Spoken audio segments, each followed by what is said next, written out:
ada kopi, ada tepung, ada biskut. Mana kau dapat barang ni belalang? Kau curi ya? Mana ada Pak? Tadi masa belalang raya-raya di pekan, belalang nampak ramai orang beratur. Ada seorang pakcik tu panggil belalang.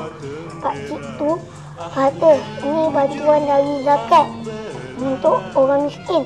Dia suruh belalang ambil sebab dia tahu kita bukan orang senang.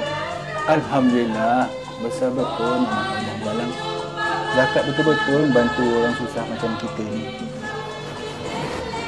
Ya betul Pak.